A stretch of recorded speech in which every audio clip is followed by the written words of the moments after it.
ఆంధ్రప్రదేశ్లో స్థానిక సంస్థలకి ఉప ఎన్నికలు జరిగాయి. కొన్ని చోట్ల జిల్లా పరిషత్, మరికొన్ని ఎంపీపీలు, ఇంకొన్ని చోట్ల ఉప సర్పంచులు, సర్పంచులు ఇలాంటి ఎన్నికల ప్రక్రియ అయితే చాలా వరకు ముగిసింది. కోరం లేదనేటువంటి కారణంగా కొన్ని చోట్ల వాయిదా పడ్డాయి, అనేక చోట్ల వివాదాలు జరిగాయి. అయితే అన్నింటికన్నా త్రిపురాంతకం మండల పరిషత్ ఎన్నిక మాత్రం అత్యంత ప్రతిష్టాత్మకంగా మారింది.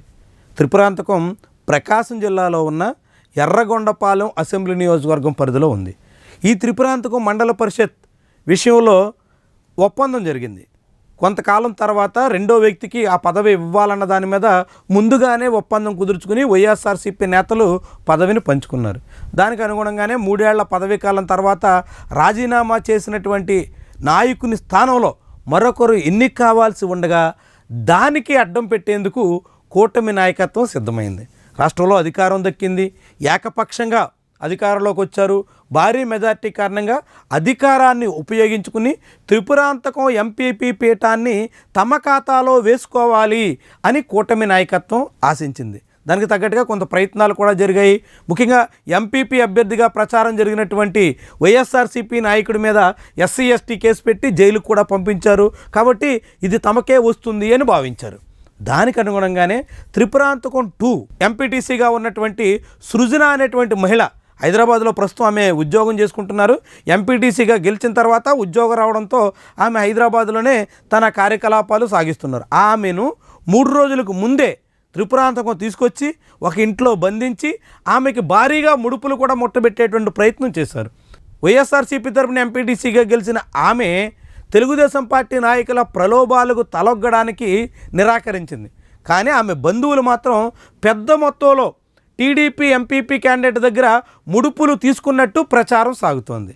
ఆమె బంధువులు భారీ మొత్తంలో ముడుపులు తీసుకుని ఆమె ఓటు టీడీపీ అభ్యర్థికి వేయిస్తాము అనే దానికి సిద్ధపడినట్టుగా చాలామందే భావిస్తున్నారు.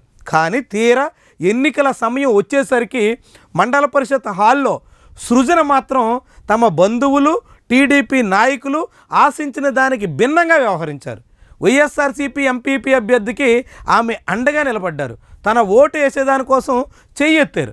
ఆ చెయ్యెత్తిన సమయంలో కూడా సృజన్ని వెనక్కి లాగి ఆమె చున్నీ కూడా లాగుతూ ఆమె వైసీపీ ఎంపీపీ అభ్యర్థికి అండగా నిలవకుండా చేసేందుకు కూడా టీడీపీ నాయకత్వం మండల పరిషత్ హాల్లో సైతం ప్రయత్నించింది.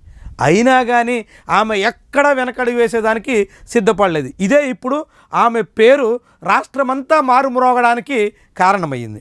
అనేక రకాలుగా అనేక అడ్డంకులు వచ్చినా, అవరోధాలు వచ్చినా, ప్రలోభాలు పెట్టినా, కుటుంబ సభ్యులే అటువైపు మళ్ళినా ఆమె మాత్రం వైఎస్ఆర్సీపీ వైపు నిలబడి తన పార్టీ, తను నమ్ముకున్న నాయకుడికి అండగా ఓటేసేందుకు సిద్ధపడినటువంటి తీరుని వైఎస్ఆర్సీపీ శ్రేణులు అనేక మంది హర్షిస్తున్నారు.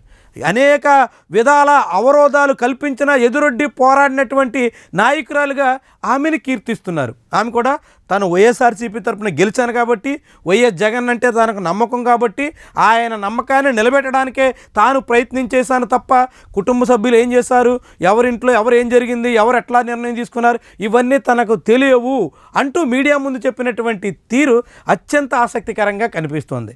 ఆంధ్రప్రదేశ్లో అనేక రకాలుగా ఇబ్బందులు ఎదుర్కొంటున్నటువంటి వైఎస్ఆర్సీపీ శ్రేణులకి ఇప్పుడు సృజన ఒక పోరాట యోధురాలుగా కనిపిస్తుంది.